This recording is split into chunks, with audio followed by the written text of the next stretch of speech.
দেখছেন রূপান্তর টেলিভিশন। আপনি প্রথম কিভাবে ওই বন্ধুর সাথে ব্যবসায়িক অংশীদারিত্ব নিয়ে সম্পর্ক করেছেন বা আলোচনা করেছেন? আমার দীর্ঘ 10 বছর, দীর্ঘ 2000 সাল থেকে তার সাথে আমার পরিচয়।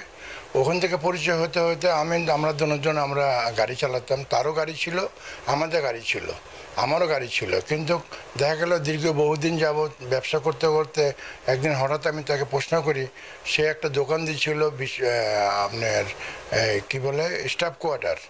ওই স্টাফ কোয়ার্টার একটা দোকান দিয়েছিল। দোকানে আমি গেলাম, যে বললাম তাকে যে এই দোকানে বেচা কেনা খুব সুন্দর বেচা কেনা হয়, এরকম দোকান যদি আমি দিতে পারতাম তাহলে আমার একটু সলভ হইতো। এরকম দোকান দিতে কেমন টাকা লাগে আমি প্রশ্ন করলাম তাকে। সে বলল লাগে 20-30 হাজার টাকা, 20-30 লাখ টাকা লাগে। তাহলে আমি যদি এরকম একটা দোকানের ব্যবস্থা করে দিতে পারবি, যদি তোমার টাকা থাকে তাহলে তোমাকে আমি ব্যবস্থা করে দেবো। আমি বললাম যে আমার তো কোনো টাকা নাই, আমার জমি আছে। ঠিক আছে, তুমি তাহলে জমিটা নিয়ে আসো, ওইটা দিয়ে আমি ব্যাংকের থেকে লোন উঠাবো, উঠিয়ে তুমি অর্ধেক টাকা নিবে, আমি অর্ধেক টাকা নেবো। তাই আমি বললাম ঠিক আছে, শর্ত আছে একটাই, যে 20 লাখ টাকা যদি তুমি উঠাও, 20 লাখ টাকা ইন্টারেস্ট কিন্তু তোমাকে দিতে হবে একাই, আমি কিন্তু কোনো ইন্টারেস্ট দেবো না। সে রাজি হয়ে যায়। তো এক পর্যায়ে আমি তাকে দলিল এনে দিই, তার কিছু কাগজপত্র শর্ট ছিল, ওই কাগজপত্রগুলি কমপ্লিট করে দিলাম। সে ব্যাংকের থেকে, সিটি ব্যাংকের থেকে, যাত্রাবাড়ি সিটি ব্যাংকের থেকে সে লোন উঠালো 20 লাখ উঠিয়ে কিছুদিন যাওয়ার পরে আমাকে বলল, তুই টাকা দিয়ে ব্যবসা করবি, ওই ব্যবসার টাকা যদি আমি তোকে দিয়ে দিই তাহলে তুই চলতে পারবি না? আমি কি হ্যাঁ চলতে পারবো। সে প্রতি মাসে আমাকে 25,000 টাকা দিত। এটা কি ওই সময় কোনো কিছুতে লিখিত করেছিলেন আপনারা? লিখিত করছিলাম কিনা এটা মনে হয় করছিলাম সম্ভবত, এটা দেখতে হবে আর কি। যাই হোক, এখন উনি আমাকে প্রতি মাসে 25,000 টাকা করে মনে করেন 10 মাস না 11 মাস দিয়েছিল। এরপরে সে একটা অসুস্থ ভান করে সে উদা হয়ে গেল। সে দোকান টোকান সব কিছু মানে দায়নাস্তি করে নিয়ে চলে গেল। মানে কিভাবে কি হইলো আমি নিজেও জানতাম না। যাই হোক, এখন এই দীর্ঘ এই 25 সাল পর্যন্ত সে 15 সালে সিটি ব্যাংকের থেকে লোন উঠায়, ওই লোনের টাকা পরিশোধ করতে পারতেছে না। এই বিধায় আমি ব্যাংকে গিয়ে যোগাযোগ করলাম যে আমার দলিলের অবস্থা কি।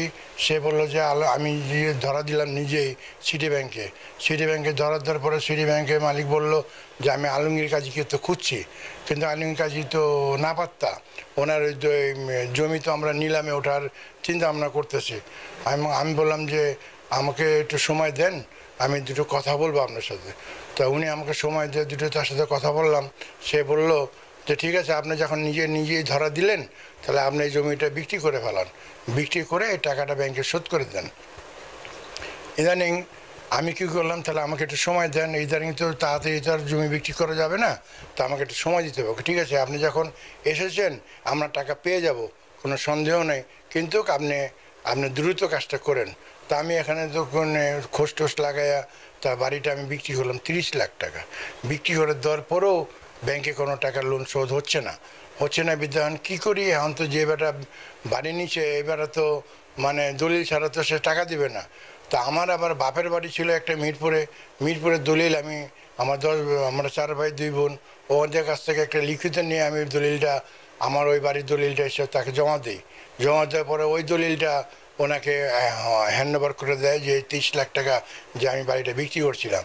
তা প্রতি মাসে আমি অল্প করে টাকা দিয়ে আমি এটাকে পরিশোধ করি।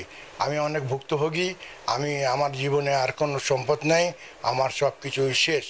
এখন আমি আপনাদের কাছে আমার অনুরোধ, 1 লাখ টাকা তাকে পুরস্কার দেওয়া হবে। আমি অনেক তদবির করা হয়েছে, অনেক কিছু করা হয়েছে, অবশেষে আমি আসসালামু আলাইকুম। দলিল ব্যাংকে যখন মর্টগেজ করার সময় আপনার পরিবার বা কোনো আইনজীবীর পরামর্শ নিয়েছিলেন? না, আইনজীবীর কোনো পরামর্শ লওয়া হয় নাই। আমি নিজের ইচ্ছাই তাকে আমি নিজে ধরা দিয়েছি। আমি কাউকে কোনো মানে আমার স্ত্রীকেও আমি বলি নাই যে আমি কি করতেছি, কাউ কিছু বলি না। আপনার বন্ধু যখন আপনার সাথে প্রতারণা করেছিল এটা নিয়ে, তখন কি আপনি কোনো আইনি পদক্ষেপ নিয়েছিলেন? না, আমি